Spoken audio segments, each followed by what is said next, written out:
Supreme court of Pakistan نے تاحیات نااہلی ختم کر دی۔ عدالت نے 5 جنوری کو محفوظ کیا گیا فیصلہ سنا دیا۔ فیصلے کے مطابق سیاستدانوں کی نااہلی تاحیات نہیں ہوگی۔ سپریم کورٹ کے فیصلے پر تبصرہ کرتے ہوئے سینئر تجزیہ کار حامد میر نے ایکس پوسٹ میں لکھا ہے کہ اب آئین پاکستان کے آرٹیکل 62(1)(f) کو ختم کر دینا چاہیے، جس میں کہا گیا ہے کہ ایک شخص مجلس شورا پارلیمان کے رکن کے طور پر منتخب یا چنا نہیں جا سکتا جب تک وہ حکیم، صالح، غیر اسرافی، ایماندار اور امین نہ ہو، اور اگر کوئی قانونی عدالت کی طرف سے کوئی بیان نہ ہو۔ تجزیہ کار ارشاد بھٹی نے ایکس پوسٹ میں لکھا، سپریم کورٹ نے تاحیات نااہلی ختم کر دی۔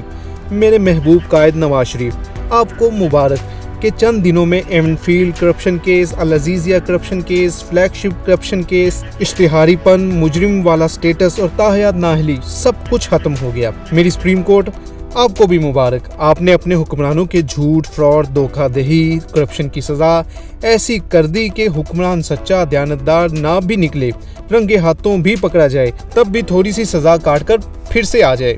میری قوم مبارک۔ سپریم کورٹ نے ملک میں لٹو پھر پھٹو والا قانون لاگو کر دیا۔ تجزیہ کار عارف حمید نے اپنی ایکس پوسٹ میں لکھا، آئین، قانون، اخلاقیات یا وکیل کرنے سے بات آگے چلی گئی۔ میر کیا سادہ ہیں، بیمار ہوئے جس کے سبب اسی عطار کے لونڈے سے دوا لیتے ہیں۔ چیف جسٹس قاضی فائز عیسیٰ کی سربراہی میں 7 رکنی بینچ نے معاملے کی سماعت کی۔ جسٹس منصور علی شاہ، جسٹس یحییٰ فریدی، جسٹس امین الدین خان شامل تھے۔ جسٹس جمال مندوخیل، جسٹس محمد علی مظہر اور جسٹس مسرت حلالی لارجر بینچ کا حصہ تھے۔ چیف جسٹس قاضی فائز عیسیٰ نے فیصلہ سنایا، سپریم کورٹ نے آرٹیکل 62(1)(f) کے تحت تاحیات نااہلی ختم کر دی۔ سپریم کورٹ کے فیصلے کے مطابق آرٹیکل 62(1)(f) کے تحت تاحیات نااہلی کا فیصلہ واپس لیا جاتا ہے۔ سیاستدانوں کی نااہلی تاحیات نہیں ہوگی۔ سپریم کورٹ نے 6-1 کے تناسب سے فیصلہ سنایا۔